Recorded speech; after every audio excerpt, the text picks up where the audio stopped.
I'm not trying to put this on Jalen Hurts alone, to be clear, but I think when we look back and, there's been a lot of talk this offseason about Jalen Hurts and his style of leadership and, no one had an issue with it in 2022. Well, my thing with that is like, maybe there's a time and place to kind of adjust.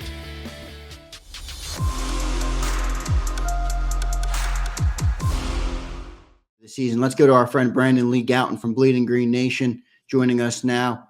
BLG, welcome to the show, man. Great to have you back. Thanks for having me, guys. BLG, buddy, we've been talking about culture because of Kenny Gainwell, the culture-setting nature of this organization.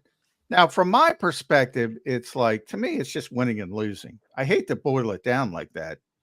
But before we get to this year's team, you still had Jason Kelsey and Fletcher Cox last year. You still had Lane Johnson and BG.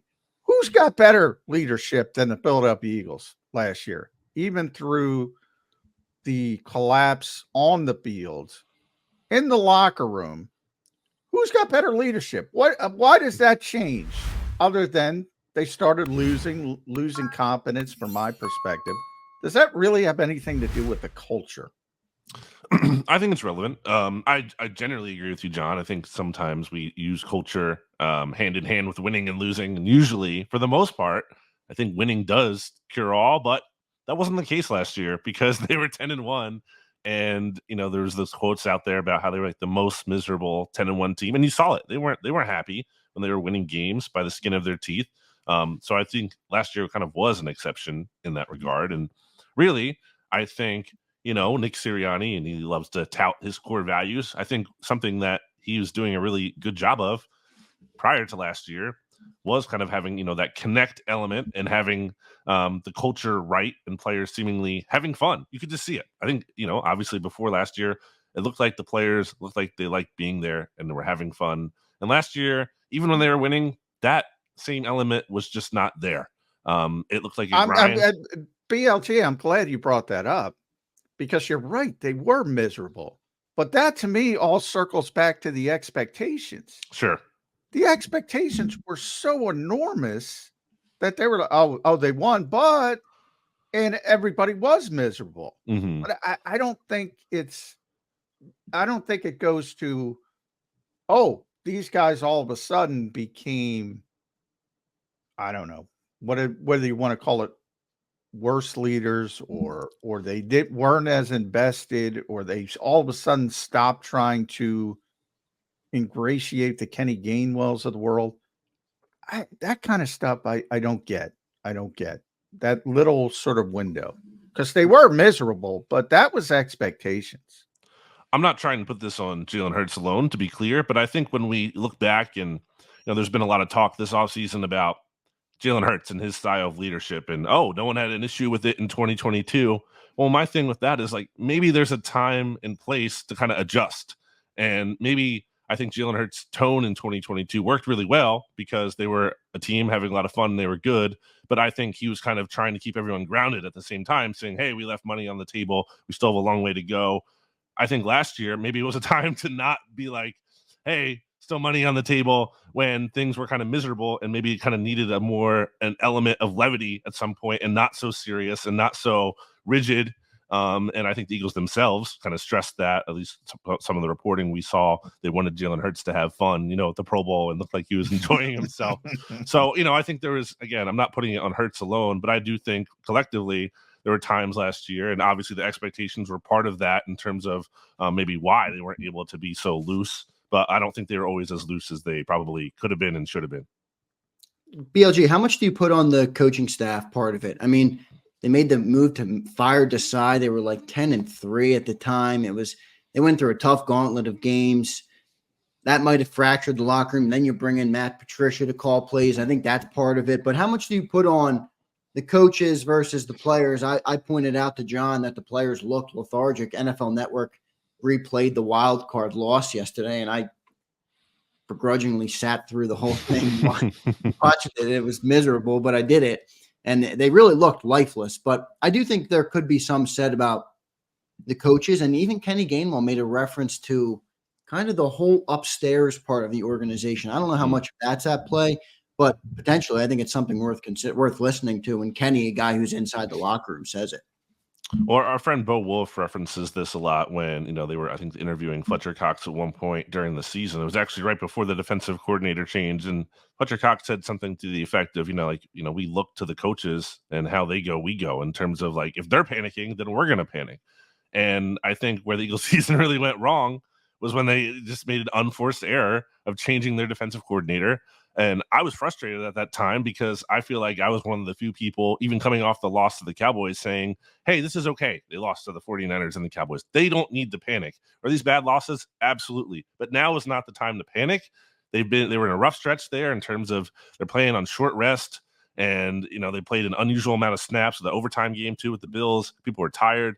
I think if they kind of just held firm, they could have gotten back in check there. But they went the wrong route. They panicked. From a higher level in terms of that defensive coordinator change, and I think the players see that too, and they kind of start to panic a little bit, and that kind of just sets into the whole locker room and sets the kind of a really bad tone. And I think that's kind of where things started to really go off the rails. Well, I would say the craziest part was that Nick was first considered moving on from Sean Desai during the bye week. Yeah. When there were 8-1. And you think about it, they come out of the bye week, Brandon, beating Kansas City on the road. Granted, again, it wasn't that impressive, but you're still, the fact that you beat Kansas City on the road in nature is impressive. Mm-hmm. And then you beat Buffalo. Obviously, that was a shootout. And they're 10-1. And they're thinking about changing the defensive coordinator, and they did early change it for third downs, giving it to Matt Patricia before they gave him the whole thing. To me, we just talked about expectations from the player perspective. I think the expectations crumbled Nick Sirianni a little bit, at least a little bit, because that's nuts. I can't get over that, BLG. I look back at, Sean Desai, what he did early last season, and I think we can all agree here. Rams, Cowboys, Dolphins, Chiefs, like pretty good offenses. Yeah. Obviously, the Chiefs Tampa. had some struggles. Early in the season, Tampa. Yes. All those teams combined scored for just 6 second half points. Everyone likes to, John, you know this. Everyone loves halftime adjustments. Sean Desai was like demonstrably really good at that, or at least very lucky in those second halves. And for them to just be like, no, not good enough. After taking, why did you hire him in the first place? You knew Sean Desai is not like, this kind of day one finished product. He wasn't super experienced. Why would we even hire him if you're not going to give him a fair shake? And then, okay, if you're going to replace him, I don't like it. But if you're going to replace him because it feels so good about that option you're turning to, fine. Like, I don't love it, but okay. But it's Matt Patricia. Come on. Like, that's just it's not a serious move.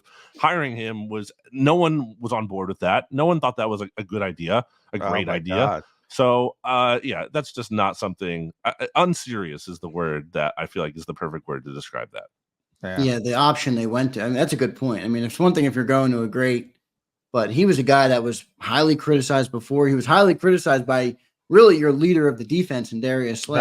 They patched that all up. But is there anything I mean, Darius Slay sat out, at the end of the season there. I know he had the procedure, but maybe could have waited till the end of the year. I wonder if that had anything to do with it. And then, you tax on to the culture conversation. Boy, it's crazy. If you go all the way back, BLG, when they hired Matt Patricia, all of a sudden we're sitting in the media house. I don't know if you were there.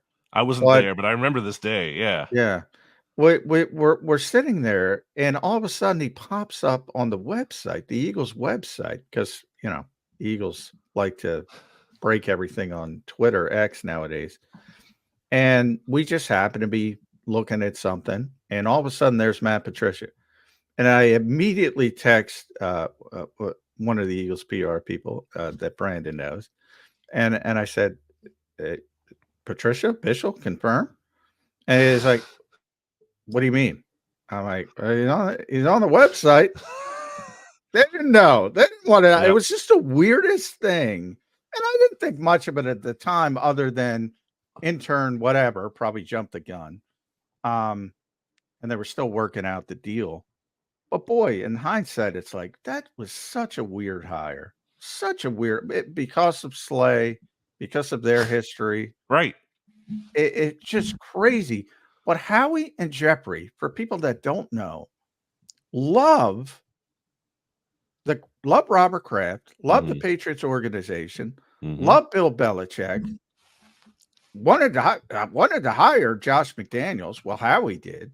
They love that organization, and Matt was obviously a part of it. Yeah, that was wild. They also, like you said, kind of like they didn't want to stand by it necessarily. At least for, like, they weren't like, puffing their chest. We hired Matt Patricia. We're so proud of this, because they know, right? They know at some level that's not like the best PR kind of thing. But it's just like, why make that move? What is the best case scenario here? And like, what is the worst case scenario? We saw the worst case. Yeah. Exactly. Yeah. So no. Yeah. Yeah. PLG, let's move into Howie Roseman joined WIP yesterday. You put out some good tweets, kind of typing out what he was saying. The one thing that stood out to me was the comment on Jeremiah Trotter Jr. comping him to TJ Edwards. John kind of disputed what I was thinking about it, but I mean, you let TJ walk. He's an undrafted guy, and then you draft a guy and you comp his instincts to him. And did you take anything away from that like I did, or am I thinking too much into it? Well, obviously, there's couching in there too. Howie doesn't want to set unfair, unrealistic expectations for Jeremiah Trotter Jr. from the jump. He did say, not one for one, but kind of in that mold of a player. And I think it makes sense. I think that's kind of what Trotter Jr. has been talked about as a guy who might not have it from the athleticism testing and quite like the physical measurements standpoint, but can kind of make up for that a bit with his football IQ and instincts. And obviously you see that in his track record, production stats wise at Clemson. I think he's kind of just trying to, paint him in that mold of a player, which really speaks to me that, I think this makes sense. And it's kind of obvious that I think Trotter Jr. is going to be competing for kind of like that Nakobe Dean role in the defense. Really? You think more than Devin White, Jeremiah Trotter, Nakobe Dean is where he's going to push? I do. I think, obviously, White had an uneven end to the season last year, and uneven here, meaning he got benched basically. Didn't even play much in that Lions playoff game. But ultimately, I think, you have a linebacker stylistically in Devin White who's going to be more of like kind of a splash guy and might not necessarily be, the mic or whatever, and making calls and whatnot. And I think, Nakobe Dean kind of gives you more of that, in theory, that safer mold. And I think what about Trotter at Mike and Nakobe moving over to Will? Is that a possibility? I think possible, but I guess also maybe like worried about the size concerns there of the both of them in there. And also just from a standpoint of like the way I've been framing it with Trotter Jr. is if he makes plays in training camp this year, this summer as a rookie, that'll be more than we've seen out of Nakobe Dean in multiple years to this point. Like, that's true. So yeah. I just really don't think there's like a high bar, at least there shouldn't be, in terms of what Nakobe Dean has done or really hasn't done since he's gotten here. Yeah, and I don't want to hype up 5th round picks too much, but Johnny Mack has pointed this down on Birds 365 a lot. There is a path for the linebackers just because of who they have on the roster. I mean, 5th round pick or not, there's a path to playing time because of the lack of talent at the position on the roster. Absolutely. I mean, I think, that's a big factor. It's who else are you really excited about? Warren Burks, more of a special teams guy. Maybe Ben Van Sumeren kind of comes on. Maybe he's like your Reed Blankenship, a player who last year at this time, I don't think anyone was expecting Reed Blankenship to just full on run away with the starting safety job. I think people, liked what they saw out of him as a rookie for sure. But barring that, I think Trotter has a real chance to come in here and, I'm not going to say be his dad from day one, but be a legitimate contributor. Boy, the 5th round picks as a whole, BLG. I don't know how much feedback you're getting over at Bleeding Green, but people are hyped up about these guys. Anaya Smith, Jeremiah Trotter Jr., Trevor Keegan. I got a lot of people saying he's going to battle Tyler Steen for the starting right guard spot. We had Mike Gill on. He had an interesting take on that I hadn't thought of. Going back to the Super Bowl team, You remember what happened that year? It was Isaac, and Isaac struggled, and then they went to Chance Warmack for a while, and then they ended up on Stepan Wisniewski, who was sort of that old grizzled veteran. Not that, at that point, not the most talented guy in the world. Matt Hennessy, are we just, there's injury concerns, obviously. He's got to be healthy. But if he's healthy, he's much younger than Wiz, so that's a little bit. But he was an ascending player in Atlanta.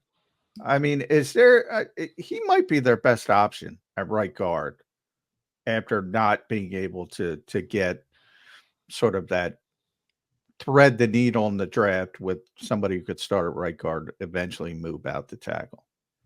You mentioned Warmack and Wiz there. I mean, they were rotating at one point, which is wild, bizarre. Especially after you bench a player, not even bench a player for a guy that you like, just for a rotation. I mean, I think Hennessy definitely factors in there. That right guard spot, I would not say is Tyler Steen's 100%. Based on what we saw in training camp last year, and I've kind of, maybe I sound like a broken record with this, but like I thought Tyler Steen looked really good at tackle. And didn't. So do I. I think he's a tackle. I think he's better. Yeah, that's what I'm wondering, John. Like, is he just a tackle? Is he not a guard? And I think let's see after a full off season, maybe, of being able to have more time there in transition. And I just think it's a little kind of unfair to Tyler Steen. Like, he didn't play a lot last year, but I don't think he's a bad player by any means. Again, like you said, we both saw him flash at tackle. And so then maybe that's where he ends up, and maybe it's Hennessy at guard. But very interested to see Steen this offseason. Yeah, it's interesting because we had Ed Kratz on yesterday who explained it as when you're a tackle, you have all that room to work. And when you're a guard, you're almost working inside of a phone booth. It's a tough switch. That's where, a lot of people have talked about maybe Mekhi Becton going inside. I just don't see it with how big of a player he is. And he's played tackle his entire life. It's a tough switch to go inside of right guard. Yeah, and also, like, okay, you do that, but, like, who's your swing tackle? If he's playing in a guard, I think that's I guess it would be Steen. If you feel confident about that, sure. But, I mean, I think they want to give Becton a look at tackle first before you start kind of messing well, around he's got to prove himself at tackle first. I think people forget that. He's got, obviously, a lot of talent, and hopefully it works out. And I think, But, I did – when I first heard Mekhi Becton to guard, or somebody threw that out, I think it was Moshe who did it first. I immediately said, "Nah, come on, dude, blocks out the sun." And then I'm thinking, well, Landon's 6'6", Tyler's 6'5". We got all these giant guards anyway. What's 2 more inches? You got Lane outside at 6'6". You got Jordan at 6'8". Yeah, Jalen's never going to be able to see Anaya Smith, but that's just part of it. Yeah, I think it's kind of a matter of that's something they would do. I mean, just the ceiling of Mekhi Becton working out at tackle is so much better, than him working out at guard. Other than, maybe in the short term, sure, but long term, I think that's something they're still very much interested in seeing how that would work before they would move him inside. How long do you guys think Lane Johnson has left? We signed through 2026, I believe. So under contract to then. And he said last year or so, he wants to play for a few more years. Yeah. But for what it's worth, when he was on the JAKIB postgame show, not last year, but 2 years ago, he did say, I want to play out my contract. He changes though. Sure. But there's I think a year-to-year kind of thing, especially seeing Jason Peters go through that, although he's still playing, and Jason Kelsey going through that. I think, being around that kind of makes you want to evaluate it on a yearly basis. And the reason I ask is I think Mekhi would potentially, I mean, with a couple years of schooling, obviously I'm hoping for the best because he hasn't quite lived up to that when he was in New York, but with a couple of years of Stoutland U schooling, maybe he could be the guy that fills Lane Johnson's shoes when Lane decides to hang it up. But it's far fetched, right? It's a year. Sure. How long? Yeah, well, that's the problem. If they were able to do that in the draft, they got the guy locked in for 4 or 5 years. Right. Whereas Mekhi, it's a 1-year deal. And if people even get a hint, Brandon, that he can play, they're going to give him the bag. Yeah. And that's why he signed here, because he wants to rehab his value, hit free agency next year, and probably try to find a starting job somewhere. Yeah. Which is smart for him getting in with Jeff Stoutland. So hopefully it works out from the Eagles' perspective. We're talking about offense. It's kind of list season. And there's one list Xander broke out about top offenses, and the Eagles were 8th or 9th. I'm not really interested in that, but it did bring up the question to me, BLG. What's the floor of this offense? Like, what could you imagine essentially the worst case? And not Jalen Hurts getting injured. That would be the worst case scenario. But if he's healthy playing, what's the floor for this offense? I think it would be something similar to last year in terms of like, the talent's there. It's just not questionable. It's at least from a skill player perspective, there's some questions, as we kind of talked about here on the offensive line, what that looks like exactly. Obviously, you have a new play caller coming in, but I just think the floor is that they kind of just underperform their talent level a little bit.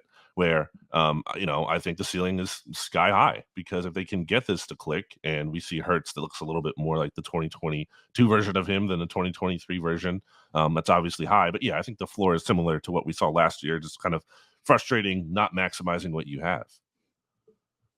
Yeah, that's where I think it's interesting with the coordinators, because you look at all this talent on the offense versus the defense. Vic Fangio is going to make progress on the defense. He is going to – it's because it's not that hard. They didn't have a great defense last year. They didn't have a great passing defense last year.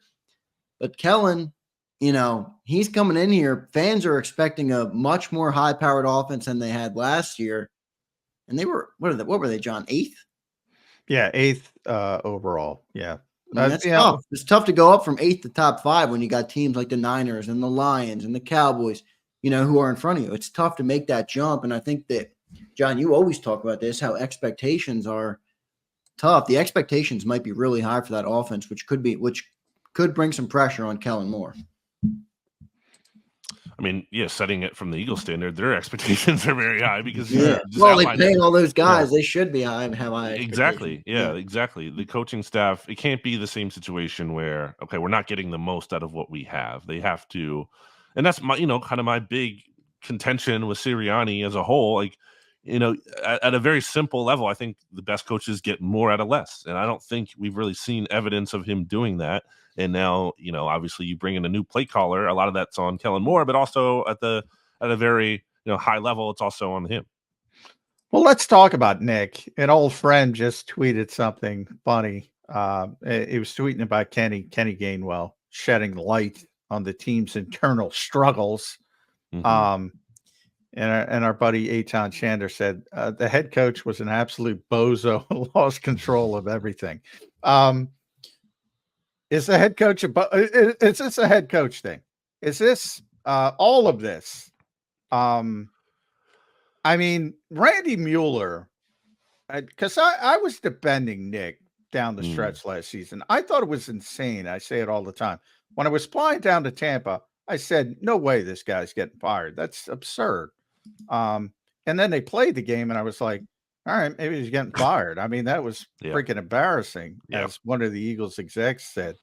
And I started, and Randy said, it's your job as the head coach, boiling it down, is to fix things. He couldn't fix anything, which I think was very fair. Is this the head coach? Is this all issues with the head coach? I think the issue with the head coach ultimately is, how does he give this team an edge? What does he take about this constituted roster and then make them even a little bit better on top of that? I think that was the problem, and a big reason why I was struggling to see, the merit to keeping him. Not, I don't really care. Maybe it sounds harsh, but not for long. NFL, it's not just about what you've done. It's about what you can do moving forward. What is the vision? What is the plan? What is the, path to getting better? And I think with Nick, I think you can say one of the things he has done good in the past was that culture element that I just gave him credit for at the top of the show. And I just jumped on here.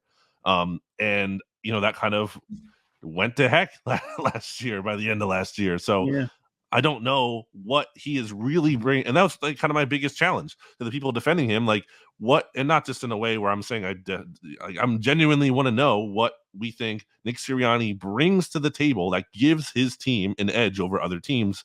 I by the end of last year, I was struggling to see that. Is it fair to say the edge is more for the front office than it is for the players? Look, we all know when Doug Peterson put his foot down and said, I want this guy to be my coordinator, you could argue whether it was the right coordinator pick or not. The Eagles were done with him. They didn't want him anymore. And then they hire Nick, who's a little bit more of a yes man to them. Is that it? Is that why they kept him around? Is it fair to assume that or think that? I don't think it's totally unrelated. I mean, I think one of the biggest proponents of Nick's keeping his job was Howie, and not bringing in, let's say, Bill Belichick, who certainly might have a different power structure if that were to happen. So, I think that's a relevant factor. But again, ultimately, I don't think Nick just should get credit for just going on board with whatever the front office wants. Again, at some level, he has to give this team an edge. And look, I think he's done a good job relatively of being aggressive when you look at the numbers, fourth down, all that, analytically wise. And I guess that kind of goes into part of being, willing to hear ideas. But even then, I think situationally, those numbers lie a little bit because obviously, you have the tush push baked in there of why they're going for it so much on fourth down. But there were spots, like I look back at that sequence against the Cardinals late in the game where there's the play calling is so conservative and they're not even trying to go for a first down on third and long at that point, and kind of just ignoring the context of the game about how they can't get a stop on defense and thinking a field goal is possibly playing for the field goal, I would say, in that situation. So I don't think he's really aggressive as he needs to be. At Brandon Gowton, make sure you follow BLG on X. Does a tremendous job. Editor-in-chief, Bleeding Green Nation. Always check out every morning. Go to Bleeding Green Nation for your latest Eagles news. And one thing that broke yesterday, BLG, I'll end it here with you. Brandon Hunt, the Eagles director of scouting, interviewing for the Patriots. They don't have a GM. We'll see what title they use, but we'll use de facto GM. So, Brand is a very smart guy, very sharp guy. I think we all looked at Jeffrey Lurie a couple of years ago when he threw that quote out there. There's like 5 or whatever he said, the future GMs in the building. We all rolled our eyes. He's right. Everybody wants what the Eagles have. In the case of Brandon, and I always say, it's just, by and large, it is great. The Eagles have an advantage over the rest of the league with their continuity with Howie Roseman. But the unintended consequence of that is guys know there's a ceiling here. So if they want to be a GM, they got to leave. There's no way you can fix that, right? It's just you got to keep repopulating. Yeah, it's the same thing, with like your coaching staff, right? That's why I always say, like, I don't have interest in, they should have kept Shane Steichen. You can't keep Shane Steichen. If the Colts want to hire him as their head coach, their head coach, he's gone. You can't do anything about it. You can offer him a head coach salary to stay. It's probably not going to happen. It's also, he wants to be a head coach, so he's going to leave. So, I think it's a good problem to have when teams think you're doing something right and want a piece of that, as opposed to the other way around, and you're able to keep all your guys because you stink. I think it's something you just have to live with. Yeah, that's a good way to look at it. Yeah, I like that thought. I always say with Doug Peterson, one of the criticisms you probably heard with Doug BLG was that when it came to his assistant coaches, he didn't know people around the league because he only coached with Andy. Why would you leave Andy? What do you want him to go with a bunch of losers? Oh, Andy, I gotta leave to coach with a bunch of guys who are going to get fired. So I have a bigger ecosystem of coaches. Never made any sense to me. And that's similar here. You can't keep guys. You're getting head coaching jobs, GM jobs. They're leaving. Yep. Makes sense. BLJ, thanks for joining the show. I do want to close with one more thing for you. The cornerback, really all the defensive backs. It's all of a sudden a crowded room. What's your early BLG prediction? Who's in? Who's out? Is James Bradbury as good as gone? What's going on? What's going on at the defensive back room? I mean, I'm guessing, where's even the room for James Bradbury at this point? When you get Isaiah Rodgers back, you bring in 2, top cornerbacks in the draft. I would guess he's going to be gone after June 1st. And then obviously Slay is starting. And then across from him, I think it's a competition. I mean, obviously Quinyon Mitchell would seem to be in the driver's seat for that as their first round pick. But I mean, Keely Ringo had a nice end to the season, I think, for the most part last year. I think he's not going to just go away quietly. What if Cooper DeJean, who the Eagles really wanted, clearly by all indications, Jeffrey Lurie wanted him. We saw that on unscripted.